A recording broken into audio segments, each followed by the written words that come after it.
देवेंद्र जी, बहुत स्वागत है आपका टीवी नेटवर्क के इस फाइनेंशियल फ्रीडम समिट में।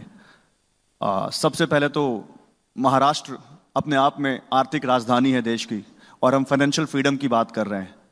महाराष्ट्र का एक टारगेट था, हम क्योंकि राजनीति के भी सवाल करेंगे, हम अर्थव्यवस्था के भी सवाल करेंगे, लेकिन पहला सवाल तो अर्थव्यवस्था से जुड़ा हुआ ही है। आपका एक वादा था $1 ट्रिलियन इकोनॉमी बनाने का महाराष्ट्र को। उस वादे की क्या प्रोग्रेस है, कब तक बन जाएगा महाराष्ट्र? देखिए, देश में कई राज्य कह रहे हैं कि हम $1 ट्रिलियन इकोनॉमी बनाएंगे, लेकिन सबसे पहले ये आइडिया महाराष्ट्र ने शुरुआत की इसका एक हमने रोड मैप तैयार किया, एक हमने इकोनॉमिक एडवाइजरी कमेटी तैयार की।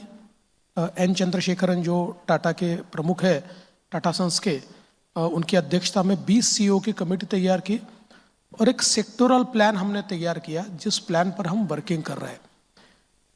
$1 ट्रिलियन इकोनॉमी में अभी सबसे पास महाराष्ट्र ही है, क्योंकि इन 2023-24 हम लोगों ने $500 ट्रिलियन मार्क को पार कर दिया है, हम उससे आगे चले गए हैं।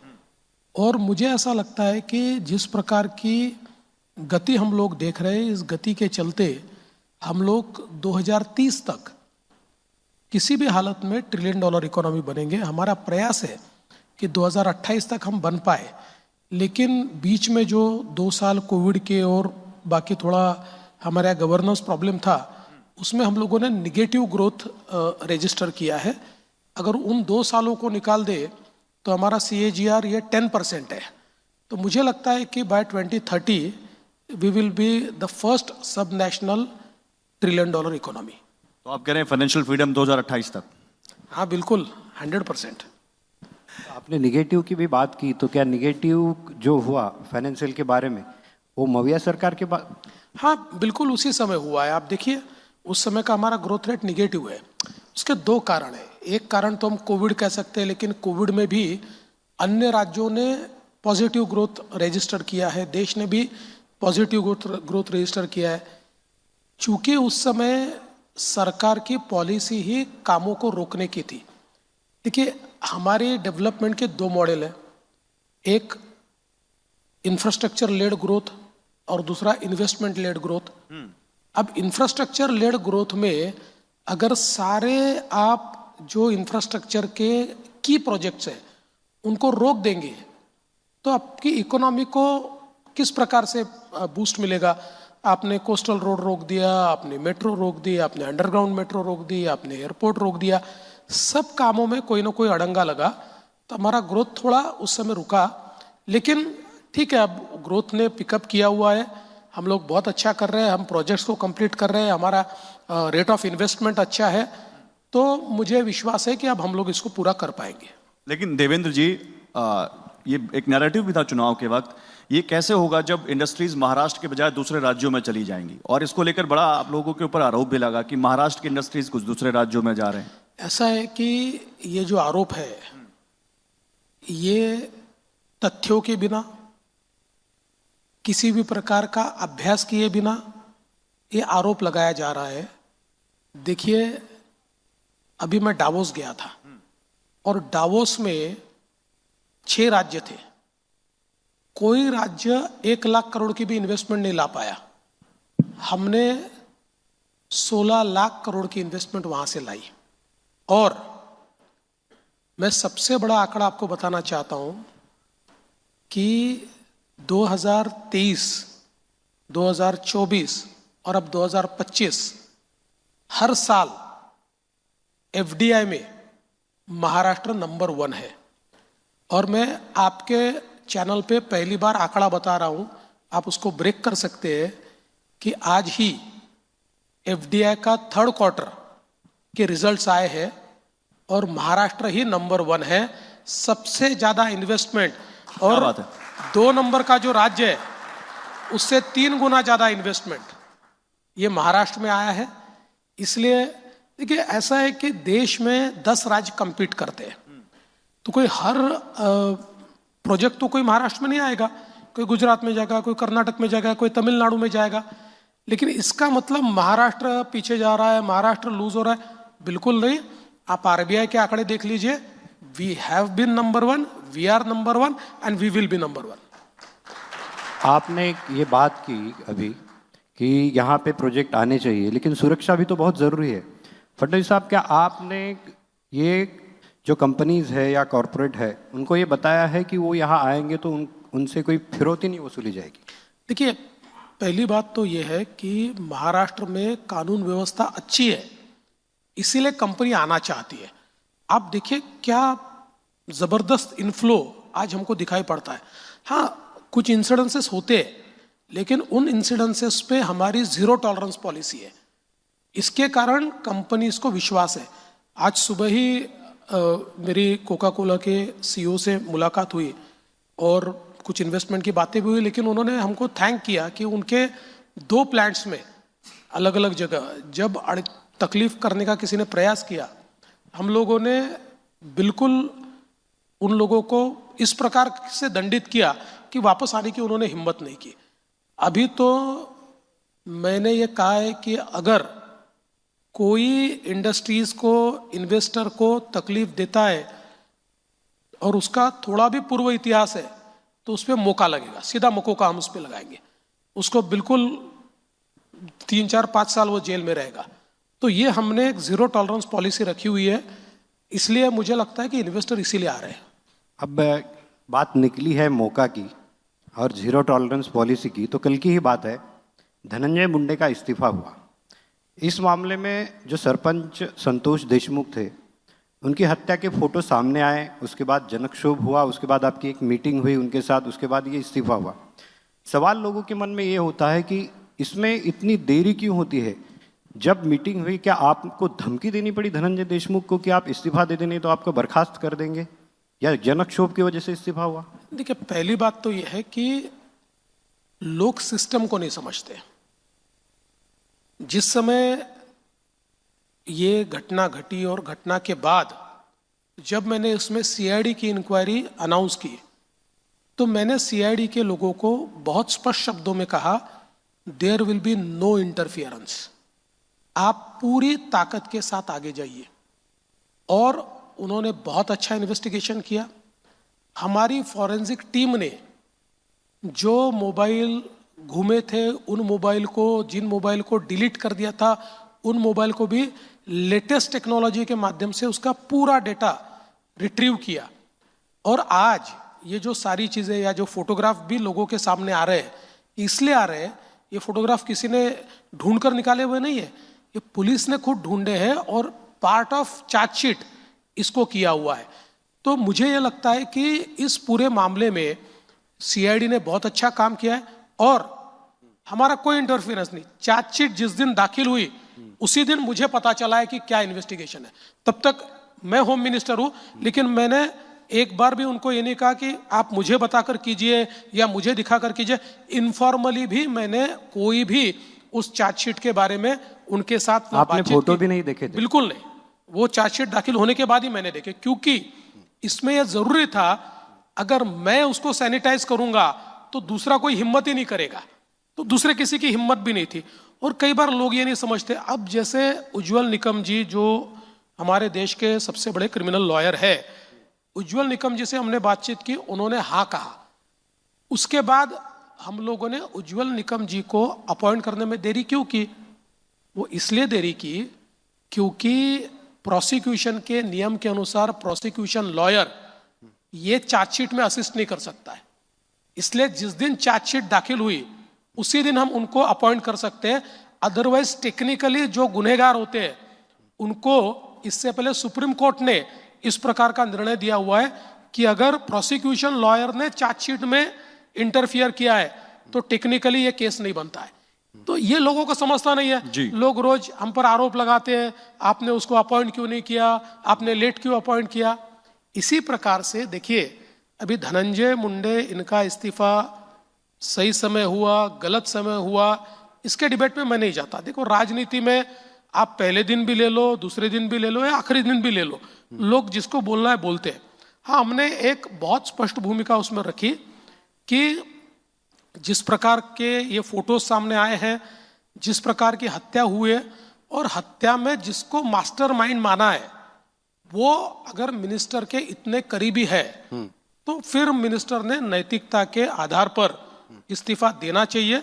मुझे लगता है अल्टीमेटली कोएलिशन पॉलिटिक्स है, कभी कभी इसमें निर्णय को थोड़ा टाइम भी लगता है, लेकिन फर्मली हमने इसको डील किया है और उन्होंने इस्तीफा दिया है। लेकिन आपने मेरे सवाल का जवाब नहीं दिया। मैंने पूछा था कि आप धनंजय मुंडे को आपने धमकी दी कि आप उनको बर्खास्त करेंगे, उसके बाद ये इस्तीफा हुआ है। देखिए, मैंने जो कहना था वो बहुत साफ शब्दों में आपको कह दिया, इससे आगे कहना उचित भी नहीं है। आप डिनाई नहीं कर रहे हैं? इससे आगे कहना उचित ही नहीं है।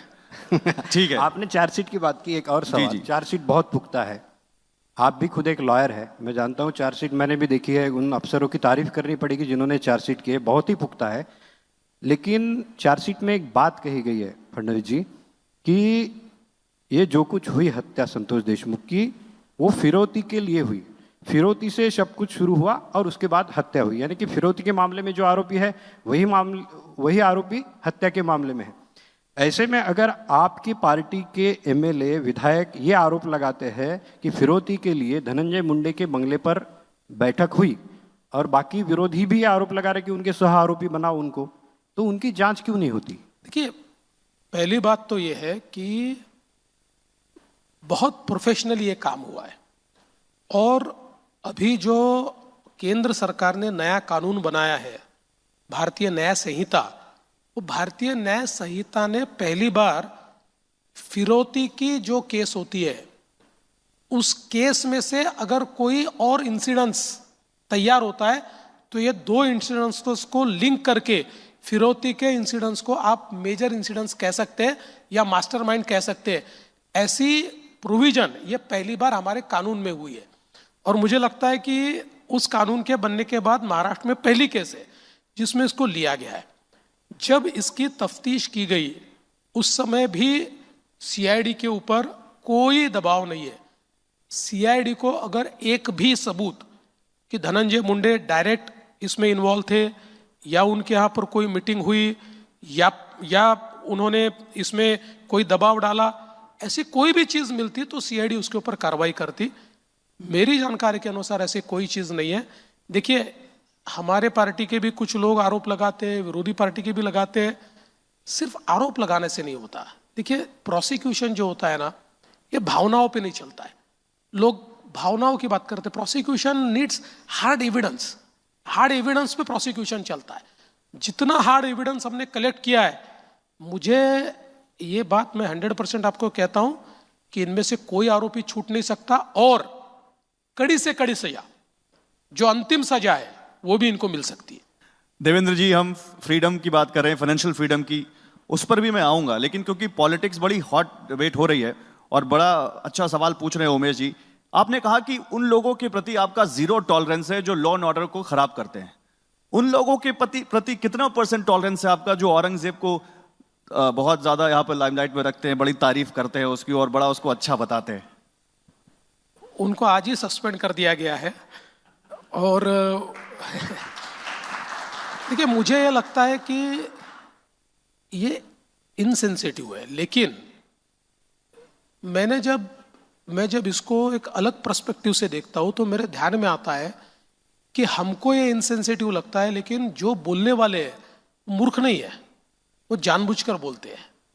वो एक प्रकार से एक रिफ्ट तैयार करना चाहते हैं। उनकी वोट बैंक में जो रेडिकल एलिमेंट है उसको वो एड्रेस करना चाहते हैं, इसलिए वो इस प्रकार की बात बोलते हैं। नहीं तो ये दुनिया को मालूम है कि जिस प्रकार से औरंगजेब ने हिंदुओं के मंदिरों को तोड़ा, जिस प्रकार से हिंदुओं का कत्लेआम किया, जिस प्रकार से केवल हिंदुओं पर कर लगाए, जिस प्रकार से हिंदुओं की माताओं बहनों को प्रताड़ित किया, ये सारी चीजें। और इसमें सबसे खराब अगर कोई चीज होगी तो जिस प्रकार से औरंगजेब ने छत्रपति संभाजी महाराज को तड़पा तड़पा कर वहां पर मारा। छत्रपति संभाजी महाराज, जिनके बारे में कहते हैं देश धर्म पर मिटने वाला शेर शिवा का छावा था, महापराक्रमी परम प्रतापी एक ही शंभू राजा था। 9 साल संभाजी महाराज उनसे लड़ते रहे। वो संभाजी महाराज को एक भी लड़ाई में परास्त नहीं कर पाए। धोखे से पकड़ा और उनको जिस प्रकार से मारा, जिस निर्ममता के साथ छत्रपति संभाजी महाराज की उन्होंने हत्या की, जी। भारत के लिए और भारतीय मुसलमान के लिए भी औरंगजेब कभी हीरो नहीं हो सकता। आप मुझे बताइए, इस देश में एक परंपरा है, हमारे राजाओं की परंपरा देख लीजिए, समझ लीजिए प्रभु श्री राम है, उनको तो हम भगवान मानते हैं, या श्री कृष्ण मान लीजिए, या उसके बाद के भी हमारे राजा मान लीजिए, शिवाजी महाराज है, संभाजी महाराज है, इन सब के नाम लोग अपने बच्चों के रखते हैं जी। एक औरंगजेब नाम का आप लड़का दिखा दीजिए अभी, एक मुसलमानों का भी हीरो नहीं हो सकता औरंगजेब, आपको एक मुसलमानों में भी औरंगजेब नाम का आदमी नहीं मिलेगा। तो ऐसे समय औरंगजेब का महिमा मंडन ये करना नहीं, बिल्कुल गलत है। तो आप जब कह रहे हैं कि वो बिना सोचे समझे नहीं कह रहे हैं, हाँ बिल्कुल, उसके पीछे उनकी सोच है 100। देखिए तो वो क्या सोच है, वो ये जो सोच है ना, ये समाजवादी पार्टी जो यूपी में भी चुनाव लड़ने वाली है आने वाले दिनों में, इनको अब ये लगता है कि तुष्टीकरण की नीति से अगर हम लोग जो हमारे माइनॉरिटी के लोग हैं उनको रेडिकलाइज करेंगे और उनको वोट बैंक के रूप में इस्तेमाल कर पाएंगे, तो जो एक प्रकार से लोकसभा के समय उन्होंने यूपी में किया, उनको लगता है वो उसको रिपीट कर पाएंगे, लेकिन अब ये होने वाला नहीं है। नहीं, लेकिन अखिलेश यादव खुलकर अपने विधायक के समर्थन में आ गए हैं। वो ये कह रहे हैं कि सच पर कोई निलंबन से सच की जुबान पर कोई लगाम नहीं लगा सकता। ये उनकी नकारात्मक सोच का बचपना है। आजाद ख्याल कहे आज का, नहीं चाहिए भाजपा। मुझे लगता है कि अखिलेश यादव, मैं उनको अपील करता हूं, मैंने तो उनका स्टेटमेंट पढ़ा नहीं, आप जो बता रहे वही स्टेटमेंट है, अगर ये स्टेटमेंट उनका है तो मैं अखिलेश यादव को अपील करता हूं कि वो ये बता दे कि उनके पुरखे शिवाजी महाराज को मानने वाले हैं, वो शिवाजी महाराज को मानने वाले हैं, वो शिवाजी महाराज की विरासत को मानने वाले हैं, या उनको औरंगजेब की विरासत चाहिए। औरंगजेब की विरासत को मानने वाले अगर वो होंगे तो ऐसा स्टेटमेंट कर सकते हैं। अगर इतना सा भी उनके खून के कतरे में छत्रपति शिवाजी महाराज के जज्बात होंगे तो ऐसी बात वो नहीं कर सकते। एक सवाल इसी से जुड़ा और जोड़ लूं, फिर उमेश भाई आप भी पूछेगा, क्योंकि इसी पर रिएक्शन उत्तर प्रदेश के सीएम योगी आदित्यनाथ जी का आया है। उनका कहना है कि औरंगजेब को हीरो बताने वाले को यहां रहने का अधिकार नहीं है, और वो कह रहे हैं कि जो वहां जिन्होंने कहा है उनको पार्टी से निकाल देना चाहिए, और उत्तर प्रदेश को ऐसे लोगों का इलाज करना आता है। तो आता तो आपको भी होगा। हमने तो इलाज कर दिया। केवल सस्पेंशन या उसके आगे भी कुछ? देखिए, हम तो लोकतंत्र में रहने वाले लोग हैं, तो लोकतांत्रिक तरीके से जो इलाज कर सकते थे उसको कर दिया। अभी उससे आगे कोई नेशनल चैनल पे तो नहीं बोला जाता। अगला इलाज अगर कुछ करना भी है, कुछ है मतलब, तो नेशनल चैनल पे थोड़ी इलाज होता है। कुछ है चल रहा है। फडणवीस जी, आप पहले भी छत्रपति शिवाजी महाराज का आप इतना आदर करते, पहले भी आप हमारे यहाँ आए थे तो सूरत की लूट का मामला निकला था, आपने कहा कि उनके नाम के सामने लूट शब्द नहीं होना चाहिए। लेकिन महाराष्ट्र में तो कुछ लोग ऐसे भी हैं, जैसे कोरटकर जैसे लोग, जो आपका नाम लेकर धमकियां भी देते हैं और छत्रपति शिवाजी महाराज के बारे में कुछ गलत बातें भी कहते हैं। तो ये लोग आपको दिक्कतें पैदा नहीं कर रहे? देखिए, एक तो पहली बात, कोरटकर से हमारा क्या वास्ता, वो तो पत्रकार है, सबके साथ फोटो निकालता है, सबके यहाँ घूमता है, और उन्होंने जो किया है वो मूर्खता भी है और ऐसी बातों का समर्थन भी नहीं हो सकता, और ऐसे लोगों को माफ करने का कोई सवाल नहीं उठता। ठीक है, उन्होंने अभी कोर्ट वोट से कोई ऑर्डर लिया होगा, हम ऊपर के कोर्ट में जाएंगे, लेकिन इस बात के लिए उनको दंडित किया जाएगा। दूसरा सवाल मेरा ये है, पहले एक मंत्री की बात की थी मैंने, दूसरे एक मंत्री है मानिकराव कोकाटे, जिनको 2 साल की सजा हुई, बावजूद इसके वो मंत्रिमंडल में है। तो सवाल जब उठते हैं कि दोषी मंत्री विधानसभा में कैसे, विरोधी तो सवाल उठाएंगे। विरोधी सवाल उठाएंगे, उनको पूरा अधिकार है, लेकिन आज ही कोर्ट ने उनकी जो सजा है उसको स्थगित कर दिया है, और हमारा जो रिप्रेजेंटेशन ऑफ पीपल एक्ट, इसमें सेंटेंस सस्पेंड हुई तो आपका पद जाता है, लेकिन सजा अगर स्थगित हुई तो आपका पद नहीं जाता, इसलिए उनका पद नहीं जाएगा। और to be fair to him, जो उनके खिलाफ निर्णय आया है उस निर्णय में एक चीज को दरकिनार किया गया, और वो चीज ये थी कि इसी मामले में, जिस मामले में उनको दोषी करार दिया गया, ये मामला सिविल कोर्ट में चला और सिविल कोर्ट ने उनके साइड से निर्णय दिया है। सिविल कोर्ट ने स्पष्ट रूप से कहा है कि इन्होंने नियमों में रहकर यह सारा व्यवहार किया है, नियमों के बाहर जाकर नहीं किया। तो क्रिमिनल कोर्ट ने सिविल कोर्ट के ऑर्डर को दरकिनार करते हुए उसी चीज के लिए उनको दोषी ठहरा। इसीलिए वो जब ऊपर के कोर्ट में गए तो ऊपर के कोर्ट ने उसको स्टे दे दिया है। तो मुझे लगता है अब ये मामला समाप्त हो चुका है। चलो ठीक है, पहले मंत्री हो गए मुंडे, दूसरे हो गए मंत्री हो गए कोकाटे। ये दोनों भी मंत्री आपके पार्टी के नहीं है, दोनों भी अजीत दादा की पार्टी राष्ट्रवादी के मंत्री है, आपके साथ गठबंधन में है। लेकिन जब गठबंधन के जो सहयोगी है उनके मंत्री इस तरह की गलतियां करती है तो भाजपा को उसका खामियाजा भी भुगतना पड़ता है और टारगेट आप होते हैं। देखिए, मुख्यमंत्री तो टारगेट होगा ही, लेकिन मैं आपको एक कहता हूं, दो चीजें बिल्कुल अलग है। एक, अलायंस का धर्म, उसका पालन तो मैं करूंगा ही, लेकिन साथ साथ जीरो टॉलरेंस की नीति उनके लिए भी रहेगी। ऐसा नहीं है कि सिर्फ मेरे लोगों के लिए मैं जीरो टॉलरेंस की नीति रखूंगा। जहां कोई गलती करेगा, वो चाहे हमारे सहयोगियों में से किसी का भी वो व्यक्ति हो, हम उसके ऊपर कार्रवाई करेंगे या नहीं करेंगे। एक फडणवीस जी, एक बात दिख रही है, मैंने आपका 2014 से 2019 का भी कार्यकाल देखा था, ये भी कार्यकाल हम आपका देख रहे हैं।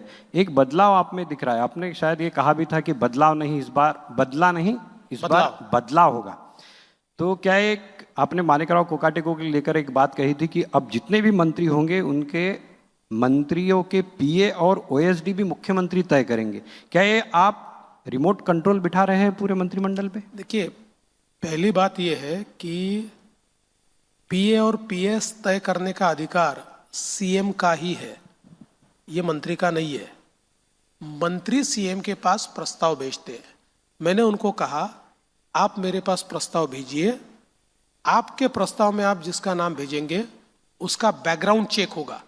बैकग्राउंड चेक में अगर वो फिक्सर है, मंत्रालय में अलग अलग प्रकार की चीजें करता है, उसके ऊपर कुछ केसेस है, इस प्रकार की बातें अगर सामने आई तो मैं उनको अलाउ नहीं करूंगा, मैं वो नाम वापस भेजूंगा, आप दूसरा नाम भेजिए, नाम आप ही तय कीजिए, लेकिन बैकग्राउंड चेक में करूंगा। तो इसलिए हमारे पास कुल 125-126 नाम आए, जिसमें से 109 लोगों को मैंने अप्रूव किया, बचे हुए लोगों को मैंने अप्रूव नहीं किया, क्योंकि उनके जो रिपोर्ट आया और बिल्कुल एक जिसको हम कह सकते हैं कि सही तरीके से हम लोगों ने इसकी तफ्तीश की है, यानी कोई ऐसे किसी के कहने पर नहीं की।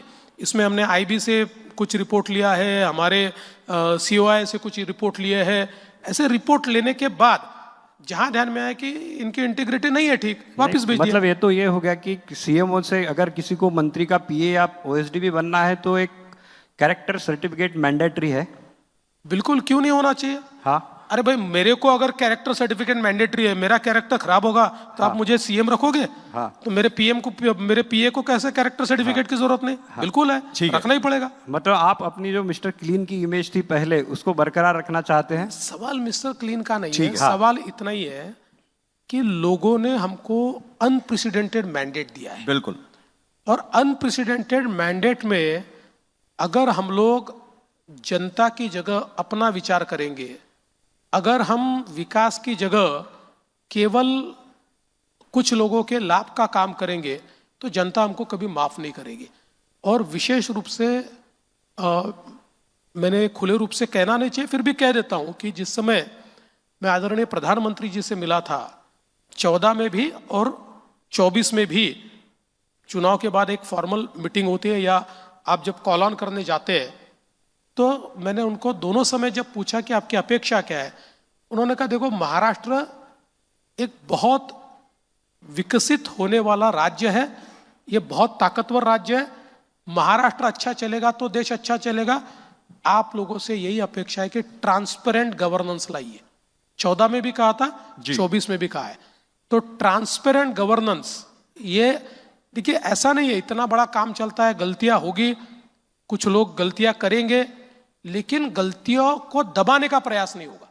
हम गलतियां अगर होगी तो गलतियों को ठीक करें। क्या बात है देवेंद्र जी, क्योंकि आपने बदलाव की बात कही कि बदला नहीं, बदलाव आएगा, और बदलाव इंफ्रास्ट्रक्चर के नए प्रोजेक्ट से भी बहुत आता है। देश की इकोनॉमी में, राज्य की इकोनॉमी में, शहर की इकोनॉमी में। कोस्टल रोड हो गया, मेट्रो हो गई, अटल सेतु हो गया। अब देवेंद्र फडणवीस जी की सरकार का अगला बड़ा इंफ्रास्ट्रक्चर प्रोजेक्ट क्या है जो देश की इकोनॉमी को, जो राज्य की इकोनॉमी को और शहर मतलब बल दे? जहां तक मुंबई और एमएमआर रीजन का सवाल है, तो 2-3 प्रोजेक्ट बहुत महत्वपूर्ण है, जिसमें अभी बांद्रा से वर्सोवा सीलिंग का काम चल रहा है। अभी वर्सोवा से मड़ तक एक सीलिंग जाएगी, जिसका हमने काम अभी हम शुरू करेंगे। दूसरा, वर्सोवा से भाईंदर एक सीलिंग जाएगी जी। और ये जो मड़ वाली सीलिंग है, ये मड़ से विरार तक जाएगी जी। तो कंप्लीटली देखिए, आप अगर देखेंगे तो मुंबई का 60% ट्रैफिक वेस्ट साइड है और वेस्टर्न एक्सप्रेसवे पर है। ये जो हमारी लिंक कंप्लीट होगी तो पूरे तरीके से वेस्टर्न एक्सप्रेसवे डीकंजेस्ट हो जाएगा। ओके। यानी आप आज अगर विरार जाना चाहते हो तो आपको 3 घंटा, 2.5 घंटा और पीक टाइम पर 4 घंटा भी लगता है। ये होने के बाद 45 मिनट्स टू 50 मिनट्स में आप विरार पहुंचोगे। उसके साथ हम मल्टी मॉडल कॉरिडोर भी तैयार कर रहे हैं विरार से अलीबाग तक का। तो इससे एक हम लोग लूप तैयार कर रहे हैं, मुंबई को एक प्रकार से सर्कुलर रोड मिल रहा है, मुंबई एमएमआर रीजन को जी। इसके साथ साथ मैं ऐसा कहूंगा कि हमारा सबसे महत्वपूर्ण प्रोजेक्ट अगर अभी कोई होगा तो केंद्र सरकार के साथ जो वाढवन प्रोजेक्ट है हमारा, एक नया पोर्ट जो हम लोग तैयार कर रहे हैं। ये पोर्ट देश को और महाराष्ट्र को नेक्स्ट लेवल पर ले जाने वाला है। ये हमको एक मैरीटाइम ताकत बनाने वाला है। ठीक है, मैं आपको जस्ट मतलब आपको अंदाजा इसलिए कहना चाहता हूं कि एक मुंबई की जो एक बिजनेस प्राइमेसी है या एक इंडस्ट्री प्राइमेसी है, उसका एक मेजर कारण है जेएनपीटी पोर्ट। जेएनपीटी पोर्ट ये हमारे देश का 65% कंटेनर ट्रैफिक हैंडल करता है, तो ये सबसे बड़ा देश का पोर्ट है। अभी ये जो वाढवण का पोर्ट हम कर रहे हैं, ये जेएनपीटी से 3 गुना बड़ा है। अच्छा, 3 टाइम्स बड़ा है। और इस पोर्ट में देश में सबसे deep draft 10 kilometre 20 metres draft है इसमें। तो दुनिया की जो सबसे बड़ी वेसल है वो जेएनपीटी पोर्ट नहीं आ सकती, वो देश के किसी पोर्ट नहीं जा सकती, वो इस पोर्ट में आ सकती है। ओके।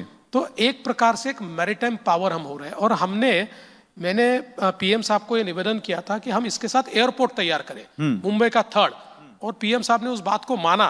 तो अभी हमने महाराष्ट्र गवर्नमेंट की तरफ से एक सर्वे चालू किया है, हम लोग इस पोर्ट के साथ एक एयरपोर्ट तैयार करेंगे। तो पोर्ट, एयरपोर्ट और वही बुलेट ट्रेन है, तो एक चौथी मुंबई जो है, तीसरी मुंबई तो हम अटल सेतु के बाजू बनाएंगे, चौथी मुंबई उधर बनेगी, जो एक बहुत बड़ा इंडस्ट्रियल और बिजनेस एग्लोमरेशन होगा।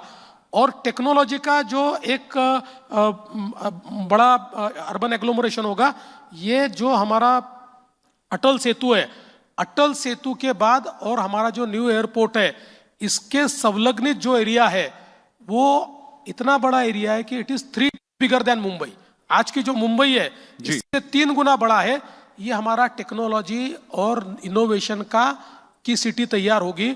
आज भी अगर हम देख सकते हैं कि हमारे देश की 65% डेटा सेंटर कैपेसिटी ये इस एरिया में तैयार हुई है। और आगे भी अभी रोज हमारे पास डेटा सेंटर के लिए बहुत बड़े पैमाने पर निवेश आ रहा है। और इसके साथ साथ हम लोगों ने इंफ्रास्ट्रक्चर में और कई चीजें, मतलब रोड्स के तो कई चीजें, हम शक्तिपीठ महामार्ग बना रहे हैं, लेकिन उसमें मैं ऐसा मानता हूं कि जो महाराष्ट्र की तस्वीर बदल सकते हैं, ऐसे हमारे रिवर लिंकेज प्रोजेक्ट है। जिन प्रोजेक्ट्स में हम लोग विदर्भ में जो प्रोजेक्ट कर रहे हैं, जिसमें हम वैनगंगा रिवर को नळगंगा रिवर से हम कनेक्ट कर रहे हैं, इसमें 550 किलोमीटर की नई नदी हम तैयार कर रहे हैं, एक न्यू रिवर 550।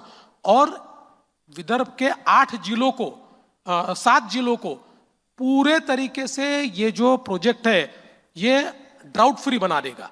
इसके साथ साथ जो समुद्र में पानी बहकर जाता है, ऐसा 54 टीएमसी पानी ये हम लोग रिवर लिंकेज के माध्यम से गोदावरी में ला रहे हैं। गोदावरी महाराष्ट्र का जो बेसिन है, इसमें 49% महाराष्ट्र गोदावरी पर डिपेंडेंट है।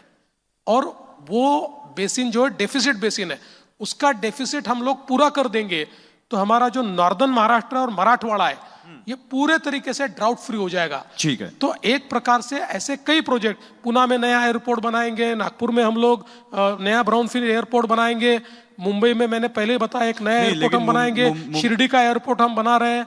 तो एक प्रकार से पोर्ट हो, रोड हो, एयरपोर्ट हो या हाउसिंग के प्रोजेक्ट हो। अभी परसों हम लोगों ने प्रधानमंत्री आवास योजना का देश का सबसे बड़ा टारगेट लिया, 20 लाख घर, उसमें से 10 लाख घरों को पैसे भी दे दिए फर्स्ट हफ्ता, 5 लाख घरों को अभी 2-3 दिन में देंगे। तो मुझे ऐसा लगता है कि देश के इतिहास में एक ही साल में 20 लाख घरों का काम शुरू होना, ये रिकॉर्ड आज महाराष्ट्र कर रहा है। नहीं, लेकिन बड़ी अच्छी बात है, एक बार जोरदार तालियां हो जाए देवेंद्र जी के इसके लिए। लेकिन देवेंद्र जी, फिर इसका एक दूसरा पक्ष भी है। चुनाव के समय एक योजना जिसको लेकर कहा गया कि बीजेपी की जीत में लाड़की बहनी योजना का बहुत अहम योगदान रहा, और उसका जो बजट आता है वो करीब 40-45 हजार करोड़ के आसपास का आता है, और उसके साथ जो दूसरी योजनाएं जोड़ें तो 1 लाख करोड़ के आसपास पहुंचता है जिनका बजट जो आपको देना है। लोग ये कह रहे हैं, इनफैक्ट आरबीआई के पूर्व गवर्नर हैं, उन्होंने भी कहा कि अब लोगों को फ्री वीज को लेकर स्टेट्स को और केंद्र को साथ में बैठना होगा। क्या आपको लगता है कि इन योजनाओं की वजह से, जिन इंफ्रास्ट्रक्चर की प्रोजेक्ट्स का आपने जिक्र किया, या जो दूसरी योजनाएं हो सकती हैं, उन पर असर पड़ता है और उससे वो दूसरी योजनाएं प्रभावित होती हैं? देखिए, महाराष्ट्र ने कुल मिलाकर ये जो सारी योजनाएं, इसकी कुल राशि 60,000 करोड़ रुपया है, और इसमें 2 मेजर कंपोनेंट है। एक है हम लोग जो महिलाओं को 1500 रुपया महीना दे रहे हैं, और दूसरा हमने किसानों को जो बिजली का बिल है वो माफ़ कर दिया है। पहले जो किसानों की बात है उसमें हम लोगों ने ये सोच समझ कर किया है, क्योंकि हम लोगों ने अभी हमारे फीडर्स का सोलराइजेशन शुरू किया, और देश की सबसे बड़ी योजना हम लोगों ने तैयार की जी। जिस योजना में आज हम लोग 16,000 मेगावाट बिजली किसानों को देते हैं। 8 रुपये में हमको बिजली पड़ती है, किसानों को 1.25 रुपया हम लेते हैं, बचा हुआ सारा हम लोग उनको एक प्रकार से सब्सिडी देते हैं। इसमें आधी सब्सिडी, क्रॉस सब्सिडी, ये उद्योगों से आती है, आधी बजट से आती है जी। तो अब हम लोगों ने देश का सबसे बड़ा डिस्ट्रीब्यूटेड नेटवर्क शुरू किया सोलराइजेशन का, and by end of 2026 16,000 megawatt पूरी बिजली हमने अलग कंपनी तैयार की, ये हमारी सोलर से आ जाएंगे। अभी 3,000 मेगावाट का तैयार भी हो गया। तो इससे हमको फायदा ये होगा कि जो 8 रुपए की बिजली हमको पड़ती थी वो हमको 3 रुपए में पड़ेगी, तो हमारा 5 रुपया बच रहा है। तो ये जो 5 रुपया बच रहा है ये हम अब बजट में से हमको देना नहीं पड़ेगा। तो इसलिए हमारे लिए ये तो बड़ा आसान है कि जो हमने फ्री बिजली दी हुई है उसमें हमारा कोई नुकसान नहीं हो रहा, उल्टा हम लोग उसको रेवेन्यू न्यूट्रल कर पा रहे हैं जी। हाँ, जहां तक लाडली बहन का जो हमको 45,000 करोड़ रुपया देना पड़ रहा है, वो उसका एक स्ट्रेस निश्चित रूप से हमारे बजट पर आएगा। हम लोग ये प्रयास कर रहे हैं लेकिन कि ये केवल हमने पैसा दे दिया यहाँ तक सीमित न रहे। तो इसका एक बड़ा अच्छा प्रयोग किया हमारी बहनों ने, और नागपुर के अंदर बहनों ने साथ में आकर और एक स्मॉल सोसाइटी, क्रेडिट सोसाइटी तैयार की, और उन्होंने अपने 1,500 रुपये उसमें डालकर और 30 लाख रुपए जमा किए। अभी ये जो एक मॉडल तैयार हुआ है, इसी मॉडल को हम आगे ले जाना चाहते हैं। ये सारी बहनों को केवल पैसा लेने वाली नहीं, पैसा इन्वेस्ट करने वाली हम बनाएंगे, और इन्हीं में से हम लखपति दीदी तैयार करेंगे। हमने टारगेट किया है कि 1 करोड़ बहनों को हमको लखपति दीदी बनाना है। अभी हम 14-15 लाख बना चुके हैं, 1 करोड़ बहनों को बनाना है। तो ये पैसा भी केवल डोल्स के रूप में चला जाए यहाँ तक सीमित नहीं है, हमने उस पर भी एक अपनी नीति बनाई है। हाँ, ये जरूर है, इसमें मैं कोई दो राय नहीं मेरी कि इस प्रकार की जो योजनाएं हैं, ये योजनाएं आपका रेवेन्यू डेफिसिट भी बढ़ाती है, आपका फिस्कल डेफिसिट भी बढ़ाती है, लेकिन मुझे ऐसा लगता है कि इसका एक सोशल एंगल भी है, जिस एंगल को अगर हम देखें तो इससे एक महिलाओं को अधिकारिता भी मिलती है। तो अल्टीमेटली प्रोसेस तो 2 टाइप से होती है, एक आप इंफ्रास्ट्रक्चर तैयार करते हो, दूसरा आप सोशल सिक्योरिटी नेट तैयार करते हो। अब दोनों का बैलेंस स्ट्राइक करने की कोशिश कर रहे हैं। नहीं तो इसी में एक छोटा सा सवाल, तो क्या आने वाले समय में आप क्या इस योजना में कुछ ट्वीक कर सकते हैं, कुछ चेंज कर सकते हैं? क्योंकि अभी कुछ महिलाओं को 5 लाख महिलाओं को निकाला गया है, और शायद और किया जा सकता है, कुछ चेंजेस आ सकते हैं इसमें। 2 करोड़ 80 लाख महिलाएं उसमें है, 2 करोड़ 80 लाख जी जी। और चूंकि हम लोगों ने पहले स्क्रूटिनी नहीं की, पहले योजना रोल आउट की, तो अब जो ध्यान में आता है कि उसमें एक एलिजिबिलिटी क्राइटेरिया था कि 2.5 लाख से नीचे इनकम हो, उनके घर में कार ना हो, वो इनकम टैक्स पे ही ना हो। कुछ लोगों ने या कुछ हमारी बहनों ने इसको दरकिनार करते उसका फायदा लिया है। तो अभी हम केवल इतना ही कर रहे हैं कि जो हमारे निकष है उसमें जो बैठते हैं उनको हम रखेंगे, क्योंकि हमको कल सीएजी को भी जवाब देना है। सीएजी हमको पूछने वाला है कि इन एलिजिबल लोगों को आपने कैसे दिया, तो इसलिए वही प्रोसेस चल रही है। इस प्रोसेस में कोई बहुत करोड़ लोग कम नहीं होने वाले, बहुत थोड़े लोग कम होंगे, थोड़ी बहनें कम होगी, लेकिन वो करना भी पड़ेगा। जी, थोड़ा राजनीति की तरफ लेके आता हूँ दोबारा वापस। अगर सब कुछ सही चलना है तो सब कुछ सही चलना चाहिए। बातें ये होती है कि एकनाथ शिंदे और बीजेपी के बीच कोल्ड वॉर चल रहा है। शिंदे जी को आपने मुख्यमंत्री नहीं बनाया, क्या बीजेपी ने उनको कोई वर्ड दिया था? क्योंकि बाद में वो काफ़ी सारे नाराज से दिखाई दिए, गार्डियन मिनिस्टर हो, मंत्रिमंडल का बंटवारा हो। देखिए, जो हमने निर्णय किया शिंदे जी की सहमति से किया, और शिंदे जी ने मैं स्वयं ये कहा कि मैं ये समझता हूं कि भारतीय जनता पार्टी के स्वयं के 137 आए हैं और 144 इज अ मैजिक फिगर। तो उन्होंने कहा कि मैं समझता हूं कि ऐसे समय पार्टी को अपना मुख्यमंत्री बनाना पड़ेगा और इसलिए मैं इसको स्वीकार करता हूं। इसलिए कोई जबरदस्ती उनके ऊपर थोपा गया ऐसी बात नहीं है, और बिल्कुल सहमति से ये सारी चीजें की है। अभी क्या होता है, मैंने कई बार मेरे इंटरव्यूज में भी बताया, अब उसको अलग अलग प्रकार से मोड़ने का प्रयास होता है। जैसे एक मसलन मैं कहता हूं कि अब शिंदे जी थोड़े सीरियस टाइप के आदमी है, मैं कई बार हंसते रहता हूँ, वो ओकेजन रहा तो ही हंसते हैं। अब जब मुख्यमंत्री थे तब भी हंसते नहीं थे, और अब मुख्यमंत्री नहीं है तब भी हंसते नहीं है। तब किसी ने कहा नहीं, अब लोग कहते देखो शिंदे जी तो हंसते ही नहीं है।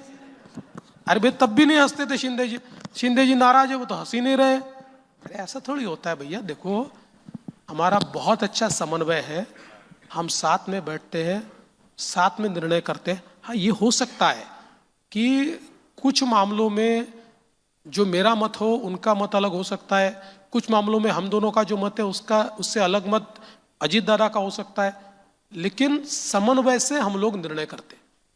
चलो, मुझे मालूम है आपको जाना है, आखिरी सवाल पूछूंगा एक आपका 2014 का कार्यकाल था, 5 साल का, तब आप नंबर 1 थे, उसके बाद आप नंबर 2 हुए, फिर आप नंबर 1 हुए। बस एक जानना है कि आप इस वक्त जिस तरह से काम कर रहे हैं महाराष्ट्र में, यानी कि अपनी मिस्टर क्लीन की छवि एक तरह से आप कुछ भी कहे, लेकिन उसका एक शिकंजा आप कसना चाहते हैं और मंत्रिमंडल को क्लीन रखना चाहते हैं। तो जब आदमी 2 नंबर होता है तब काफ़ी सारी बातें सीखता है, ऐसा लगता है। तो उस 2.5 साल के कार्यकाल में शिंदे जी के आपने क्या सीखा? नहीं, केवल उस कार्यकाल में नहीं। देखिए, मैं कहता हूं कि मैं अपने आप को एक बहुत ही मैच्योर्ड स्टेज में आज पाता हूं। जैसे 5 साल में मुख्यमंत्री रहा, तो मैं तो कभी मंत्री नहीं रहा था, मैं उससे पहले 15 साल में विधायक था और उसके बाद फिर मैं सीधा मुख्यमंत्री बना। लेकिन 1 साल में मैंने पूरा पिक करके, मुझे ऐसा लगता है कि महाराष्ट्र में वो 5 साल आप देख लीजिए तो कई पैरामीटर्स पर हमने नए रिकॉर्ड तैयार किए, तो उसमें मुझे सीखने को मिला। उसके बाद मैं विपक्ष का नेता बना। विपक्ष का नेता बनना तो ये हमारा डीएनए में था, तो हमने सरकार को हिलाकर छोड़ दिया, तो उसमें भी कई चीज़ें सीखने को मिली। जिस प्रकार से हमको टारगेट किया गया, जिस प्रकार से हमारे ऊपर केसेस लगाने का प्रयास किया, कुछ कर नहीं पाए, लेकिन वो सारी चीज़ें। उसके 2.5 साल में उप मुख्यमंत्री रहा, तो मैं कभी मंत्री नहीं रहा था, मुख्यमंत्री रहा था। तो मंत्री क्या करता है ये भी मुझे सीखने को मिला। उप मुख्यमंत्री के तौर पर मेरे पास 8 डिपार्टमेंट्स थे, तो 8 डिपार्टमेंट्स का एक मंत्री के रूप में मैंने उस समय काम किया। तो ये हर जो ये होता है इसमें मैं सीखा हूँ, और मुझे आज लगता है कि मैं बहुत आज 2014 की तुलना में बहुत मैच्योर्ड हूँ। दूसरा, ये बोलनी चाहिए कि नहीं बोलनी चाहिए मुझे पता नहीं, पर मुझे 2014 से 19 में चीजों का जितना प्रेशर महसूस होता था अब नहीं होता है। क्या बात है। इसी नोट पर एक बार जोरदार तालियां हो जाए देवेंद्र जी के लिए। देवेंद्र जी, बहुत बहुत शुक्रिया, आपने अपना कीमती वक्त हमारे लिए निकाला और हमारी इस फाइनेंशियल फ्रीडम समिट में आए। Thank you so much sir.